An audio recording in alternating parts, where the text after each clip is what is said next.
सकीना, क्या तुम लंगर लेने नहीं जा रही हो? देखो, सरदार के घर में सबको लंगर बांटा जा रहा है। जल्दी जल्दी चली जाओ वरना शाम तक ख़त्म भी हो जाएगा। मेरी पड़ोसन ने मुझे आवाज़ देकर कहा। मैं इस वक्त बर्तन धो रही थी। इसकी बात सुनकर फ़ौरन से अपने दुपट्टे से अपने हाथ साफ करती उठी और अपने दोनों बेटों को कहा कि घर पर ही रहना जब तक मैं वापस ना आऊँ। घर से बाहर मत निकलना, मैं बस थोड़ी देर में ही कुछ खाने को लेकर आती हूँ। इन दोनों के चेहरे पर भूख की वजह से काफ़ी ज़्यादा कमज़ोरी छाई हुई थी। दोपहर से मुझसे कुछ खाने को मांग रहे थे, लेकिन घर पर खाने को कुछ भी नहीं था। मैं इस वक्त से परेशान हुए जा रही थी कि आखिर इन दोनों को खाने के लिए कहाँ से ला कर दूँ। आस पड़ोस से भी मदद मांग चुकी थी, लेकिन कोई भी मदद करने को तैयार नहीं था। वैसे भी यहाँ सब लोग गुर्बत में ही जी रहे थे। मैंने सोचा जाकर सरदार के घर से कुछ खाने को लाती हूँ, लेकिन फिर मेरा दिल इस बात पर नहीं माना। आज तक मैं कभी सरदार के घर खाना मांगने नहीं गई थी। इन दिनों मेरे पास काम काज भी नहीं था और मैंने सुन रखा था कि सरदार बिना मतलब के किसी को कुछ नहीं देता। लेकिन अभी जब मेरी पड़ोसन ने कहा कि वो मिलाद के लिए लंगर बांट रहा है तो मैं फ़ौरन से तैयार हो गई और वहां जाकर लंगर ले आती हूँ। जाहिर सी बात है, लंगर के बदले तो वो कुछ नहीं मांगेगा ना, ये तो वैसे ही दे रहा होगा। मैंने जल्दी से कुछ बर्तन उठाए और तेज़ी से गांव की औरतों के साथ सरदार की घर की तरफ चलने लगी। मेरी ज़िंदगी ऐसी ही थी, धूप छाँव के जैसी। जब से मेरे शोहर गुजरे थे, इस वक्त से कोई भी मेरी मदद को आगे नहीं बढ़ता था। गांव में कभी किसी ने ये नहीं सोचा था कि मैं बेवा और दो यतीम बच्चों की माँ हूँ। मेरे बच्चे अक्सर ही भूखे सो जाते और मैं इन्हें भूखा सोते देखकर रोती रहती।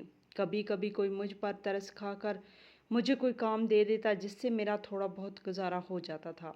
मैंने रिश्तेदारों से बहुत मदद मांगने की कोशिश की, लेकिन किसी ने भी मेरी कोई मदद नहीं की। मेरे ससुराल वालों ने मुझे बहुत पहले ही अलग कर दिया था। इसकी वजह ये थी कि मैं इनके ख़ानदान की नहीं थी। मैं दरअसल करीब के ही गांव में रहती थी और अक्सर ही जब कुएं में पानी भरने जाती तो वहां पर एक लड़का खड़ा रहता था। बाद में मुझे पता चला कि वो मुझे देखने दूसरे गांव से आता था। एक दिन इसने मुझसे इस बात का इजहार किया कि वो मुझे पसंद करता है और मुझसे शादी करना चाहता है। इस वक्त मैं कम उम्र थी और ऐसी बातें सुनकर बहुत ज़्यादा खुशी महसूस करने लगी। मेरे दिल में इसके लिए जज्बात बढ़ते गए और फिर इसने अपने घर वालों पर जोर देना शुरू कर दिया कि वो दूसरे गांव में शादी करना चाहता है। इसके घर वाले इस बात पर बिल्कुल भी राज़ी नहीं थे, क्योंकि वो लोग ख़ानदान से बाहर शादी करते ही नहीं थे। लेकिन बेटे की जिद के आगे हार गए और रिश्ता लेकर हमारे गांव चले आए। मेरे अम्मा अब्बा ने जब दूसरे गांव से रिश्ता आते देखा तो वो बहुत खुश हुए और झट से हाँ कर दी। अब्बा ने बहुत ही मेहनत से मेरा जहेज वगैरह तैयार करवाया। वो नहीं चाहते थे कि आगे जाकर मुझे किसी किस्म का कोई ताना मिले। हालांकि मेरे अब्बा भी काफ़ी गरीब थे। मैं अपने माँ बाप की इकलौती बेटी थी, इसलिए वो हर अरमान पूरा करना चाहते थे। अब्बा लोगों ने अपनी इस्तात के मुताबिक बहुत ही अच्छे से मेरी शादी की। मैं रुखसत होकर दूसरे गांव आई तो शुरू दिन से ही मेरे ससुराल वालों ने मेरा जीना हराम कर दिया। लेकिन अच्छी बात यह थी कि मेरा शोहर मुझसे मोहब्बत करता था। वो मुझे बेइज्जत नहीं करता था। वो अपने घर वालों के रवैये के बारे में पहले से ही जानता था और इसने मुझे समझा दिया था कि मेरे घर वाले इतनी आसानी से तुम्हें कबूल नहीं करेंगे। कहते हैं कि शोहर अच्छा हो तो औरत किसी भी हाल में जी लेती है, और ये बात अब मुझे समझ आ रही थी। अपने शोहर की वजह से मैं फिर भी एक सुखी ज़िंदगी जी रही थी और मेरे ससुराल वालों को यही एक बात पसंद नहीं थी कि मेरा शोहर मुझसे मोहब्बत करता है। कई बार उन्होंने हमारा रिश्ता तोड़ने के लिए बहुत सी कोशिशें की और फसाद डलवाए, लेकिन हमारे बीच की मोहब्बत को कम ना कर सके। और फिर जब मेरे शोहर को पता चला कि मैं हामला हूँ तो इसकी खुशी की कोई इंतहा न रही। इस दौरान भी मेरी नंदों और सास ने मुझे बहुत परेशान करने की कोशिश की, लेकिन मैं इनका हर जुल्म बर्दाश्त किया। मेरा शोहर अक्सर ही काम के लिए शहर चला जाता था और जब वो शहर में होता तो मेरी नंदे और सास मुझ पर बहुत जुल्म ढहाती थी। सास के साथ साथ जेठानी वगैरह भी मुझे ताने मारती थी। मेरे पहले बच्चे की पैदाइश हुई तो मेरे शोहर ने पूरे गांव में मिठाई बांट दी, लेकिन अब भी मेरी सास चाहती थी कि वो इस शादी को तोड़ दे। अक्सर ही वो मुझे इस बात का डरावा देती थी कि मैं अपने बेटे की दूसरी शादी करूंगी और लड़की को अपने ही ख़ानदान से लेकर आऊंगी। वो अपनी भांजी को अपनी बहू बनाना चाहती थी। ये बातें सुनकर मुझे बहुत दुख होता था, लेकिन अपने शोहर से मैं इन सब चीज़ों का जिक्र नहीं करती थी, क्योंकि वो हर मुमकिन मेरा ख्याल रखने की कोशिश करता था। ऐसे में अगर मैं हर चीज़ की शिकायत इससे करती तो इसके दिल में अपने लिए मौजूद जगह खो देती। जब मेरा शोहर घर पर आता था तो इस वक्त मेरी सास और बाकी लोगों की हिम्मत नहीं होती थी कि कोई भी मुझे कुछ कहे, क्योंकि वो सब लोग मेरे शोहर से डरते थे। ये घर इसी की कमाई पर चलता था। खेतों वगैरह का काम भी मेरा शौहर ही संभालता था। बाकी सब तो बैठ कर खाते थे। हर महीने मेरा शौहर मुझे खर्चे के लिए अलग से पैसे देता और ये बात घर में किसी को भी पसंद नहीं आती थी। मैं इन पैसों को खर्च करने के बजाय संभाल कर रखती थी, क्योंकि ज़रूरत की हर चीज़ मेरा शौहर मुझे ला कर देता था। इसने मुझे कभी किसी चीज़ की तंगी महसूस नहीं होने दी थी। एक दिन वो मुझे काफ़ी ज़्यादा परेशान नज़र आया। मैंने बहुत बार इससे पूछने की कोशिश की कि आखिर क्या बात है, तुम इतने ज़्यादा परेशान क्यों हो, लेकिन वो मुझे कुछ बता ही नहीं रहा था। इसकी परेशानी देखकर मेरी सास कहती कि वो तेरी वजह से परेशान है। तो जैसी औरत से जो शादी कर ली तो हर किसी की ज़िंदगी परेशानी में ही रहेगी ना, तो तेरा शौहर क्यों परेशान नहीं होगा। मैं ये कड़वी बातें सुनकर खामोश हो गई। मैं जानती थी कि मेरे शौहर को कोई और परेशानी लाक है, लेकिन क्या यही मुझे समझ नहीं आ रहा था। एक दिन मेरे शौहर ने मुझसे कहा कि सकीना, मेरी नौकरी चली गई है। शहर में अब मेरे पास कोई काम नहीं रहा। वहाँ पर मेरा झगड़ा हो गया था, जिसकी वजह से मालिक ने मुझे काम से निकाल दिया। ये सुनकर मैं भी परेशान हो गई, लेकिन मेरे शौहर ने कहा तुम अफसरदा मत हो, जहाँ पर ज़मीनों का काम भी तो मैं ही संभालता हूँ ना, इसी से घर चल जाएगा। लेकिन जब बात मेरी सास के कानों तक पहुँची तो इसने एक हंगामा खड़ा किया कि कोई भी इस हंगामे को संभाल ना सका। इसी वक्त इसने मेरे शौहर से कहा कि इस लड़की को तलाक दो। जब तुम इस औरत को तलाक दोगे तभी हमारे घर में खुशियाँ वापस आएंगी। लेकिन मेरे शौहर ने मना कर दिया और कहा कि मैं ऐसी बातों पर यकीन नहीं रखता हूँ। ये मेरी बीवी है और मेरे बच्चे की माँ है। मैं इसे तलाक देने के लिए इससे शादी नहीं की थी। आप लोगों को पता नहीं इससे क्या मसला है। कम से कम इसे बेटी ना सही लेकिन बहू तो तस्लीम कर लें, या अपने पोते की माँ ही तस्लीम कर लें। मैं इस रोज़ रोज़ की लड़ाइयों से तंग आ चुका हूँ। इस दिन पहली बार मेरे शौहर का ज़ब्त टूटा था।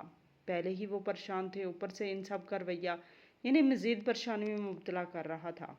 लेकिन मेरी सास किसी भी तरह से मुझे घर पर रखने को तैयार नहीं थी। एक दिन इसने कहा कि तुम्हें क्या लगता है ये तुम्हारे शौहर की कमाई पे चलता है? क्या अब मैं ज़मीनों का काम अपने दामाद के हाथों में थमा दूंगी और तुम क्या करोगी? तुम अपने शौहर की कमाई पर इतना ही उछलती हो ना। ये सुनकर मैं परेशान हो गई। मैं जानती थी कि अगर उन्होंने अपने दामाद को हाथ में ये सब दिया तो वो सब बर्बाद कर देगा, क्योंकि पहले भी वो ज़मीन दो टुकड़ों में बेच चुका था बिना किसी को बताए, और इसकी वजह से काफ़ी मसला खड़ा हुआ था। जब मेरे शौहर को ये बात पता चली कि मेरी सास ने ये फैसला लिया है तो वो अपनी माँ से बहुत नाराज़ हो गए। घर में एक पंचायत सी लग गई थी और हर कोई मुझे ही इस सब का इल्ज़ाम दे रहा था। बात इतनी ज़्यादा बढ़ गई कि मेरी सास ने कहा कि अगर तुम्हें और तुम्हारी बीवी को हमसे इतना मसला है तो तुम लोग इधर से अलग हो जाओ, हमारे साथ रहने की ज़रूरत नहीं है। ये सुनकर मेरे शौहर को शदीद गुस्सा आया और उन्होंने कहा कि जब तक मैं कमा रहा था और मेरी ज़रूरत थी आप लोगों को, तब तक तो आप लोगों ने कुछ नहीं कहा, तब तक तो आराम से खा रहे थे। अब जब मुझसे ज़रा सी मुसीबत आई है, मैं परेशान हूँ, तो यूँ अलग कर रहे हैं जैसे मैं इस ख़ानदान का हिस्सा ही नहीं हूँ। ठीक है, हम अलग हो जाएंगे। इसके बाद जो भी मसला होगा मेरे पास मत आएगा। मैं इस फैसले से काफ़ी घबरा रही थी, कुछ समझ नहीं आ रहा था, लेकिन मुझे अपने शौहर का साथ देना था। सास ने कहा कि ठीक है, जाओ, देखना 2 दिन बाद तुम खुद ही वापस आओगे और कहोगे कि मुझे आपके साथ रहना है। लेकिन मैं बता रही हूँ, इस औरत को साथ मत लाना। जब इसे तलाक दे दो तब ही यहाँ पर कदम रखना। हमने अपना सामान बांधा और शौहर ने मुझसे कहा कि मैं गांव में ही एक जगह रहने का बंदोबस्त कर लूँगा, तुम परेशान में मत होना। लेकिन इतनी जल्दी बंदोबस्त करना आसान नहीं था, इसलिए मैंने अपने शौहर से कहा तब तक हम मेरे माँ बाप के घर चले जाते हैं। पहले तो वो राज़ी नहीं हुआ, कहने लगा कि मैं इनसे वादा किया था कि मैं तुम्हारा ख्याल रखूँगा, अब मैं किस मुँह से इनसे मदद मांगूँ। मैंने अपने शौहर को कहा कि ज़िंदगी में बहुत कुछ होता रहता है, आपने हमेशा मेरा ख्याल रखा है और अपने इस वादे को पूरा किया है, तो आप क्यों परेशान हो रहे हैं? मेरे माँ बाप इस बात को अच्छी तरह से जानते हैं कि आप मेरे साथ अच्छा सलूक करते हैं। अपने शौहर को मैंने किसी न किसी तरह से मना ही लिया था। फिर हम सामान वगैरह बांध कर दूसरे गांव चले आए। मैंने अपने माँ बाप को सब कुछ बता दिया। ये सुनकर वो परेशान हुए और कहने लगे कि हमने सोचा नहीं था कि तुम्हारे ससुराल वाले ऐसा भी करेंगे। मैंने अपनी माँ से कहा कि आहिस्ता बोलें, मेरे शौहर सुन ना लें। पहले ही वो बहुत ज़्यादा परेशान हैं, कुछ दिन में वो रहने का बंदोबस्त कर ही लेंगे, इसलिए आप कुछ दिन तक ऐसा कुछ मत बोलना जिससे सुनकर इनकी परेशानी में इजाफा हो जाए। फिर मेरे अब्बा ने मेरे शौहर के साथ मिलकर घर का बंदोबस्त करना शुरू कर दिया। मेरे अब्बा के एक दोस्त के यहाँ एक खाली मकान रखा हुआ था। मकान इतना अच्छा नहीं था लेकिन गुजारे लायक था। मेरे अब्बा शौहर को वहाँ लेकर गए और इन्हें दिखाया तो मेरे शौहर ने कहा ठीक है, हम जहाँ पर रह लेंगे, बाकी जो ज़रूरी काम और मरम्मत होगी वो मैं खुद कर लूँगा। मेरे शौहर ने घर को बहुत ही खूबसूरत बना दिया और घर में हमने रहना शुरू कर दिया। अब्बा के दोस्त का घर था, इसलिए कोई किराया वगैरह भी नहीं देना पड़ा। मेरे शौहर का ख्याल था कि कुछ ही दिनों में कोई काम ढूंढ कर वो घर का किराया देना शुरू कर देंगे। वो किसी का एहसान नहीं लेना पसंद करते थे, बहुत ही खुददार थे। जब मेरी सास को ये पता चला कि हमने एक घर ढूंढ कर वहाँ पर रहना शुरू कर दिया है, तो एक दिन गुस्से में बिलबिलाती हुई मेरे माँ बाप के घर पर आई और कहने लगी कि तुम्हारी बेटी की वजह से ही मेरे बच्चे पर इतनी मुसीबतें आई हैं। जब तक तुम्हारी बेटी को छोड़ेगा नहीं, तब तक मैं इसे अपने घर में वापस नहीं बुला सकती। मैं अपने बेटे की ज़िंदगी यूँ अपनी बेटी से कहो कि इसे छोड़ दे। जब मेरे शौहर को पता चला कि इसकी माँ यहाँ आकर तमाशा कर रही है, तो वहाँ गए और उन्होंने अपनी माँ को समझाने की बहुत कोशिश की और कहा कि अम्मा, आप एक फ़िज़ूल से ज़िद कर रही हैं। मैंने हमेशा आपका एहतराम किया है, लेकिन इसके बावजूद आप इस तरह बर्ताव कर रही हैं जैसे मैं आपका सका बेटा नहीं बल्कि कोई बोझ हूँ। मेरी सास कहने लगी कि हाँ, तुम वाकई में मेरे सके बेटे नहीं हो। ये सुनकर हम सब हैरान रह गए। मेरे शौहर भी इस बात से लाइलम थे। उन्होंने जब अपनी माँ के मुंह से ये बात सुनी तो कहने लगी, अम्मा, आप ये क्या कह रही हैं? तो मेरी सास कहने लगी, हाँ, यही सच है। तुम्हारी माँ तुम्हारे बचपन में ही मार गई थी। तुम्हारे अब्बा ने जब मुझसे शादी की तो कहा कि अगर तुम यहाँ रहना चाहती हो तो मेरे बेटा का ख्याल रखना। बस मैंने इस घर में रहने के लिए हमेशा तुम्हारा ध्यान रखा। वैसे भी मेरा कोई बेटा नहीं है, इसलिए तुम्हें ही बेटा बना लिया। तुम्हारे अब्बा ने ये सारी ज़मीनें भी तुम्हारे ही नाम कर दी थी। मैं चाहती थी कि जल्द से जल्द ये ज़मीनें मेरे नाम हो जाएं, इसलिए तुम्हारे साथ प्यार जताती रही। लेकिन मुझे क्या पता था कि तुम बड़े होकर मुझे धोखा देकर ख़ानदान से बाहर की लड़की से शादी कर लोगे। मैं तो अपनी भांजी से शादी करना चाहती थी ताकि ये दौलत हमारे पास ही रहे। मैं हरगिज़ नहीं चाहती कि तुम्हारे बच्चों के पास ये ज़मीनें जाएं। ये सुनकर मेरे शौहर खामोश हो गए। फिर उन्होंने कहा, देखें, जो कुछ भी हुआ मैं आपको अपनी सकी माँ ही समझता हूँ। हमेशा मैंने माँ के रूप में आप ही को देखा है। मैं नहीं जानता कि इस प्यार के पीछे आपका मकसद होगा, लेकिन मैं आपसे सच में मोहब्बत की है। अगर आप चाहती हैं कि मैं आप लोगों के साथ रहूं तो आपको मेरी बीवी को कबूल करना ही होगा। लेकिन मेरी सास ये सब मानने को तैयार ही नहीं थी। वैसे भी इसे ज़मीन का लालच था और वो ज़मीनें इसने अपनी बेटी और दामाद की बातों में आकर अपने दामाद के हाथों में दे दी थी, जो पहले ही नुकसान करवा चुका था। न जाने अब वो मज़ीद कितना नुकसान करवाना चाहता था। मेरे शौहर इस बात से हद से ज़्यादा परेशान थे। अगर वो ज़मीनें हाथ से निकल गई तो सब लोग सड़क पर आ जाएंगे। इसके बाद मेरे शौहर ने कई बार जाकर सबको समझाने की कोशिश की, लेकिन किसी ने भी इनकी बात नहीं सुनी और कहा कि तुम तो ज़मीनों के लालच में यहाँ पर आ रही हो। ये बात सुनकर मेरे शौहर को बहुत बुरी लगी। उन्होंने कभी किसी का हथियाने के बारे में सोचा भी नहीं था। इस बात से मैं अच्छे से वाकिफ़ थी और बहुत ही इंसाफ पसंद इंसान थे। उन्होंने शहर में ही नौकरी ढूंढी। वो पूरा हफ्ता शहर में रहकर नौकरी करते, इसके बाद 2 दिन छुट्टी पर घर रहने के लिए आ जाते। इसी दौरान इन्हें पता चला कि इनके बहनोई ने पहले की तरह ही ज़मीनें धोखे से बेच दी हैं और अब इनके घर वाले बिल्कुल ही बेरोज़गार और कंगाल हो चुके हैं। ये तमाम ज़मीनें मेरे ससुर ने बहुत ही मेहनत से खरीदी थी और वो यहाँ एक लंबे अरसे से खेती बाड़ी वगैरह कर रहे थे। अब जब ज़मीन यूँ कौड़ियों के मोल इनका बहनोई बेचा जा रहा था, तो मेरे शौहर को ये सब बर्दाश्त नहीं हुआ। वो सीधा अपने घर गए और इन सब से कहा कि ये सब तमाशे ख़त्म करें।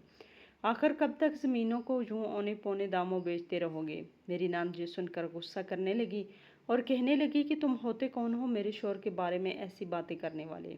खुद तो तुमने ख़ानदान के बाहर शादी करके हम सब का सर नीचा कर दिया। अब तो मेरे शौहर के बारे में इस तरह से बात कर रही हो। इसने कोई ज़मीन नहीं बेची, बल्कि इसके साथ धोखा किया गया है। हकीकत तो यह है कि असल में तुम ही ये सारी ज़मीन हथियाना चाहते हो, हालांकि हम सब का भी इसमें हिस्सा है। ये सुनकर मेरे शौहर को शदीद सदमा लग गया। हालांकि उन्होंने कभी ज़मीनों का लालच नहीं किया था। इनके अपने घर वाले इनके खिलाफ हो चुके थे। ये सब वो बर्दाश्त नहीं कर पा रहे थे। इस दिन वो मुझे ज़िंदगी में सबसे ज़्यादा परेशान नज़र आए। मैं इन्हें कई घंटे तक समझाती रही कि आप इन मामलात में मत बोलें। हर बार वो आपको बेइज्जत करके वापस भेज देते हैं और आपको लालची ही समझ रहे हैं। आप कब तक सहते रहेंगे? मेरे शौहर ने कहा कि वो मेरे घर वाले हैं और ज़मीनें मेरे अब्बा की मेहनत की कमाई है। मैं इसे ऐसे हाथ से कैसे जाने दे सकता हूँ? मुझे ज़मीनों का कोई लालच नहीं, बल्कि मैं तो सबको बचाना चाहता हूँ, वरना ये लोग सड़क पर आ जाएंगे। लेकिन मेरे शौहर की हज़ार कोशिशों के बावजूद भी कोई इनकी बात मानने को तैयार ही नहीं था, ना ही कोई अहमियत देता था। मेरी सास तो मेरे अब भी वही ज़िद थी कि अपनी बीवी को छोड़कर मेरी भांजी से शादी कर लो। फिर हम दोबारा से साथ में हंसी खुशी रहना शुरू कर देंगे। लेकिन जब भी मेरे शौहर इस बात से इनकार करते, वो लोग इन्हें बुरा भला कहकर घर से निकाल देते। मेरा पहला बेटा इस वक्त 2 साल का हो गया था जब मुझे पता चला कि मैं एक बार फिर हामला हूँ। जब मेरे शौहर को जो खुशखबरी मिली तो वो इतनी परेशानियों में ये खबर सुनकर बहुत ज़्यादा खुश हो गए। उन्होंने कहा कि मैं अपने बच्चों की बहुत ही अच्छे से परवरिश करूँगा। वो इन्हें खूब पढ़ाना लिखाना चाहते थे। इनके चेहरे पर खुशी देखकर मैं भी बहुत ज़्यादा खुश हो जाती थी। एक दिन मेरे शौहर को काम से वापस आने में बहुत देर हो गई थी। हालांकि उन्होंने मुझे फ़ोन करके कहा था कि आज वो छुट्टी पर घर वापस आएंगे। हर हफ्ते ही को वो आते थे, लेकिन इस हफ्ते नहीं आए तो मैं बहुत परेशान हो गई। मैंने इन्हें फ़ोन किया तो कहने लगे कि काम में मसरूफ़ हूँ, इसलिए इस हफ्ते घर नहीं आ सकूँगा। इनकी आवाज़ में काफ़ी ज़्यादा थकन महसूस हो रही थी। मैंने काफ़ी बार इनसे पूछा कि क्या बात है, आप परेशान लग रहे हैं, लेकिन वो मुझे कुछ बता ही नहीं रहे थे। पूरा हफ्ता मैंने परेशानी में गुजारा और इनका इंतज़ार करती रही। अगले हफ्ते जब फ़ोन किया तो दोबारा उन्होंने कहा कि मैं काम में मसरूफ़ हूँ, इस हफ्ते भी नहीं आ सकूँगा। काम का प्रेशर काफ़ी ज़्यादा है। आज से पहले तो कभी ऐसा नहीं हुआ था। वो छुट्टी घर पर ही आते थे, इसलिए मैं परेशान होना बनता ही था। मैंने अपने माँ बाप को भी इस बारे में बताया तो वो कहने लगे, तुम परेशान मत हो, मैं देख कर आता हूँ। जब वो शहर गए तो वापस आए तो उन्होंने मुझे कहा कि तुम्हारे शौहर की हालत बहुत ज़्यादा ख़राब है, वो तो अस्पताल में दाखिल है, इसकी एक टांग काटनी पड़ी है। काम के दौरान इसके ऊपर कुछ ब्लॉक्स गिर गए थे। वह कंस्ट्रक्शन साइट पर काम करते थे। इतने हफ्तों से उन्होंने मुझे अब इस बारे में बताया ही नहीं था। मैं वहाँ बैठे बैठे परेशानी में मुब्तला ना हो जाऊँ, वो अपनी तकलीफ़ अपने तक रखने वालों में से था। लेकिन जैसे ही मुझे ये बात पता चली, मैं अब्बा के साथ अपने बच्चे को लिए भागती हुई शहर आई। जब अस्पताल में अपने शौहर को इस हालत में देखा तो रोने लग गई। मैंने अपनी सास को ये सब बताया, लेकिन इनमें से कोई भी वहाँ पर नहीं आया और कहा, जो भी मसला है खुद देखो। मेरे अब्बा जितनी मदद कर सकते थे उन्होंने की, लेकिन हमें मज़ीद पैसों की ज़रूरत थी, वरना शौहर का इलाज मुमकिन नहीं था। मैंने हर जगह से मदद मांग कर देख ली, मेरे साथ हमें कोई पैसे देने को राज़ी नहीं था। कुछ समझ नहीं आ रहा था कि क्या करें। फिर एक दिन मेरे शौहर इसी तकलीफ़ में इस दुनिया से मुझे हमेशा हमेशा के लिए छोड़कर चले गए। इस दिन मुझे यूँ लगा जैसे मैं भरी दुनिया में बेआसरा हो चुकी हूँ, जैसे इस दुनिया में मेरा कोई अपना नहीं। मेरी सास और दीगर लोग रस्मी तौर पर जनाजे में शिरकत के लिए आए थे और इसके बाद सीधा चले गए। दोबारा उन्होंने मुड़कर कभी भी हमारे बारे में नहीं पूछा, यहाँ तक कि बच्चों के बारे में भी नहीं। शौहर की वफ़ात के कुछ अरसे बाद ही मेरे यहाँ दूसरे बच्चे की पैदाइश हो गई थी। इस दौरान मैं अम्मा अब्बा के पास ही रह रही थी। उन्होंने मेरा बहुत ध्यान रखा, लेकिन एक दिन वो दोनों भी मुझे अकेला छोड़कर चले गए। इनकी वफ़ात के बाद तो मेरी ज़िंदगी जैसे मुश्किलात का अंबार बन कर रह गई। मैं अकेले इन 2 बच्चों की परवरिश कैसे करूं?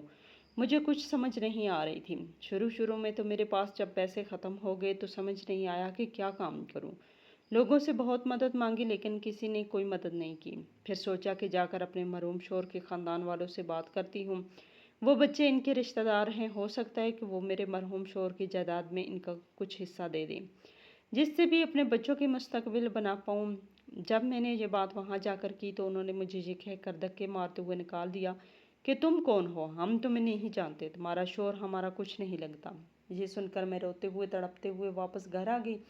एक दिन औरत ने मुझे से कहा कि तुम सरदार के घर जाकर काम काज करना शुरू कर दो, देखो वहाँ कोई काम मिल जाए। जब मैं वहाँ गई तो सरदार की बीवी ने मुझसे कहा कि हमने कोई लंगर खाना थोड़ा ही खोल रखा है, जाओ यहाँ से वापस चली जाओ, हमारे पास कोई काम नहीं। ये सुनकर मैं रोते हुए वापस आ गई। इसके बाद गांव में मुझे थोड़ा बहुत काम जहाँ भी कोई कहता वहाँ दिहाड़ी कमा लेती, जिससे अपने बच्चों को खाना वगैरह दे देती। मेरे पास जो भी जमा पूंजी थी वो सब ख़त्म हो चुकी थी। मैं अपने मासूम बच्चों और नन्हे चेहरों की तरफ देखती तो बेबसी से रो पड़ती थी। मेरे शौहर की कितनी ख्वाहिश थी कि हम अपने बच्चों को पढ़ाई लिखाएंगे। यहाँ पर तो मैं इन्हें 2 वक्त की रोटी भी नहीं दे पा रही थी। आखिर मैं क्या करूँ, इस ज़माने के सामने मैं हार चुकी थी। जब अपने बच्चों को भूख से बलकते देखती तो रो पड़ती। यूं ही वक्त गुजरता गया और फिर मेरे हालात हर गुजरते दिन के साथ ख़राब होते गए। एक दिन मैं घर में बैठी बर्तन वगैरह मांज रही थी, तब भी मुझे पड़ोसन की औरत ने कहा कि जल्दी जल्दी आओ, सरदार के घर पर लंगर बट रहा है, तुम भी कुछ ले लो, तुम्हारे बच्चों और तुम्हारे काम आएगा। इसकी बात सुनकर मैंने फ़ौरन से अपने बच्चों से कहा कि तुम लोग घर पर रुको, मैं जल्दी से कुछ खाने का इंतज़ाम करके आती हूँ, मेरे आने तक तुम लोग बाहर मत निकलना। ये कहकर मैं दरवाज़ा बाहर से बंद करके भागती सरदार के घर की तरफ चली आई عورتیں ایک لمبی لائن بنائے لنگر کے لیے وہاں پر کھڑی تھیں۔ میں بھی دھوپ میں کھڑی سوچ رہی تھی کہ کب میری باری آئے گی۔ اسی وقت سردار کا ایک آدمی میرے پاس آیا اور کہنے لگا، تم اندر جاؤ، سردار تمہیں اندر بلا رہے ہیں۔ یہ سن کر مجھے تھوڑی حیرت ہوئی کہ باقی سب تو جہاں لائن بنائے کھڑے ہیں اور مجھے اندر کیوں بلا رہے ہیں۔ پھر میں نے سوچا کہ شاید وہ مجھے زیادہ پیسے یا خیرات وغیرہ دینا چاہتے ہوں، کیونکہ میرے بچے یتیم ہیں اور میرے حالات سے گاؤں کے سب لوگ ہی واقف ہیں، اس لیے شاید اندر بلا رہے ہوں۔ یہی سوچ کر میں نے سردار کے آدمی کو کہا، ٹھیک ہے، میں آ رہی ہوں۔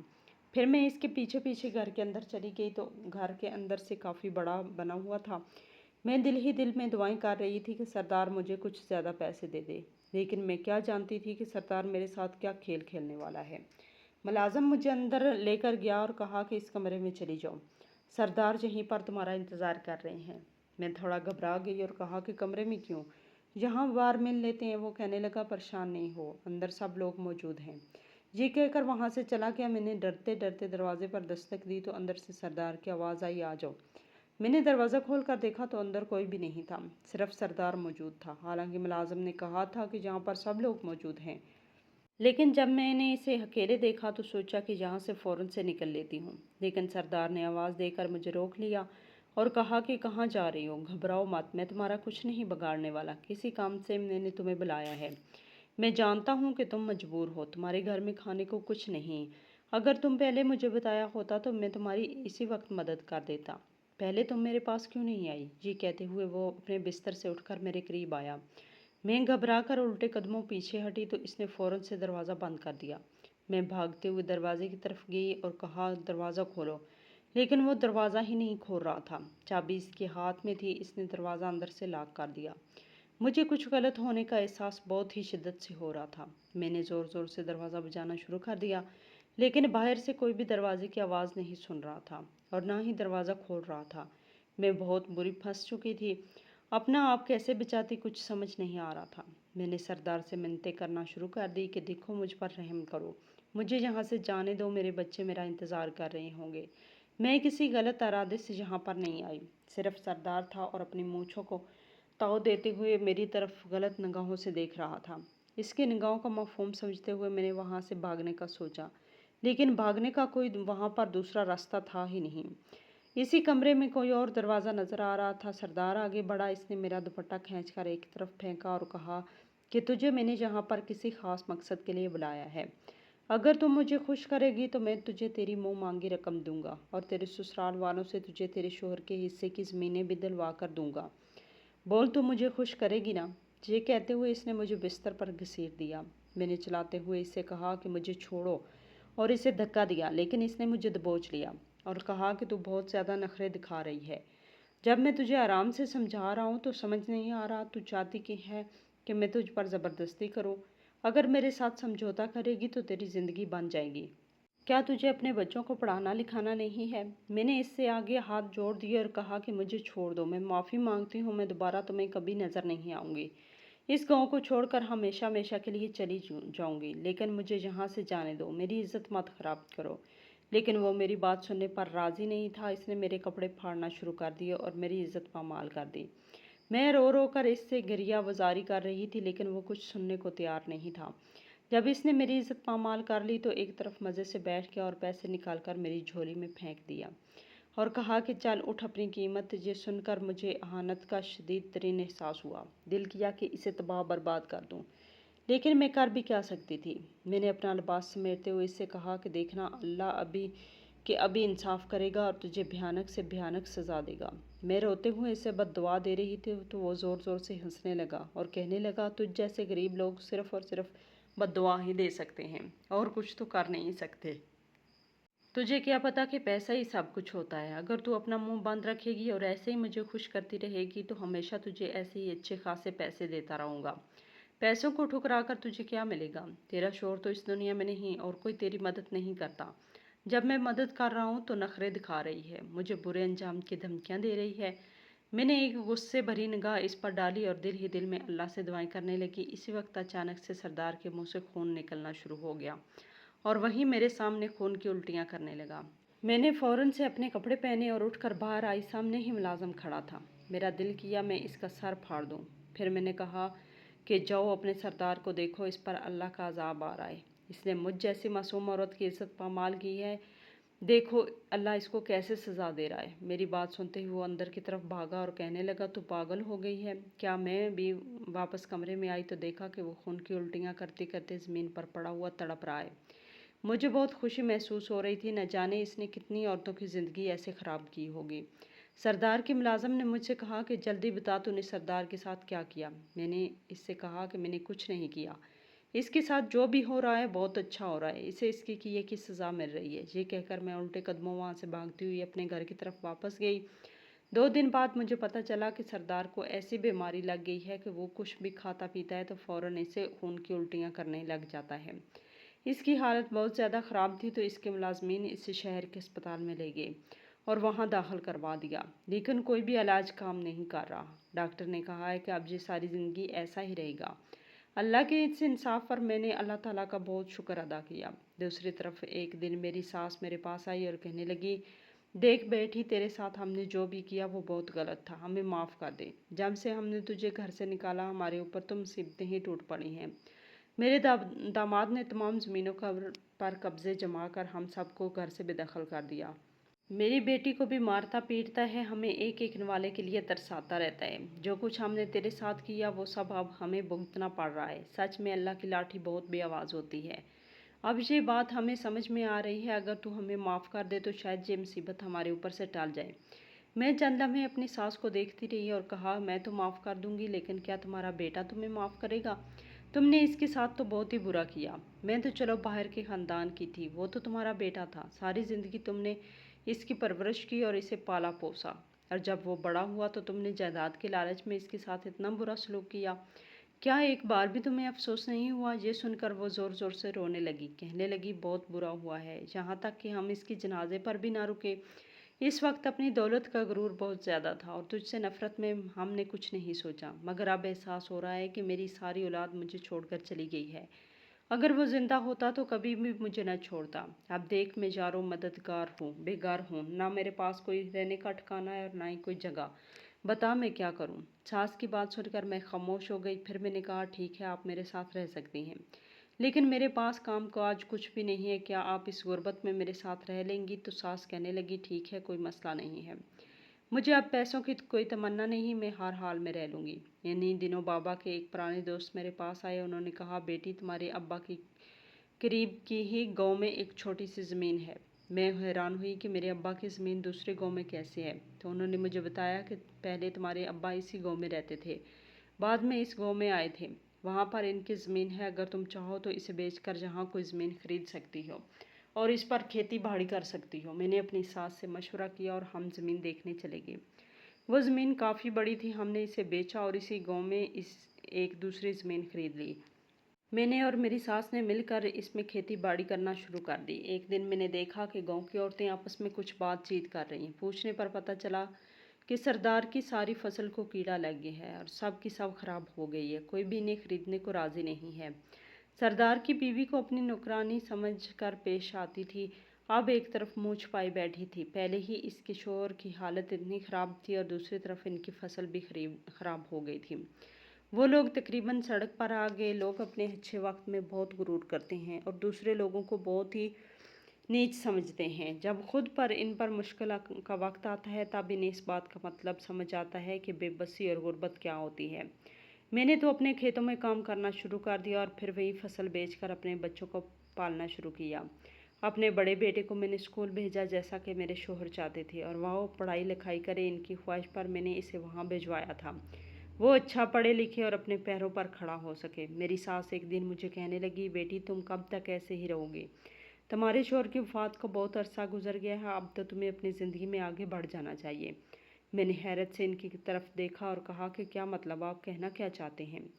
وہ بولی، ناراض مت ہو، میں تمہیں دوسری شادی کر لینی چاہیے، ابھی تمہاری عمر ہی کیا ہے، کیا ساری زندگی ایسے ہی اکیلے ہی گزارو گی؟ میں نے اپنی ساس سے کہا کہ میں دوبارہ شادی نہیں کرنا چاہتی ہوں۔ میں اسے کیا بتاتی کہ سردار نے میری عزت پامال کر دی ہے۔ میں اس غم سے اب تک باہر ہی نہیں آ سکی۔ اس بات کو میں نے سب سے چھپا لیا تھا اور میں خود اپنے بچوں پر تیرے باپ کا سایہ ہرگز نہیں لانا چاہتی تھی۔ اس لیے ساس کی بات سے صاف انکار کر دیا اور کہا کہ نہیں، مجھے دوسری شادی نہیں کرنی، دوبارہ اس بارے میں کوئی بات مت کرنا۔ میرا صاف انکار سن کر میری ساس خاموش ہو گئی۔ اسے پتہ چل گیا کہ میں کبھی بھی شادی کے لیے نہیں مانوں گی۔ اب جب کہ ہمارا گزارا اچھا ہو رہا تھا، میں اپنے بچوں کو پڑھا لکھا رہی تھی، تو مجھے اور کچھ بھی نہیں تھا۔ جس نے میرے ساتھ غلط کیا، اس سب کا انجام میں نے اپنی آنکھوں سے دیکھ لیا تھا۔ اللہ نے میرے ساتھ انصاف کیا تھا۔ میں نے اپنے بچوں کی تربیت پر دھیان شروع کر دیا۔ وہ دونوں پڑھائی میں بہت ہی اچھے ثابت ہوئے تھے۔ آہستہ آہستہ میں سب کچھ بھول گئی اور اب اپنی زندگی میں اپنے بچوں کے ساتھ ہنسی خوشی رہ رہی ہوں۔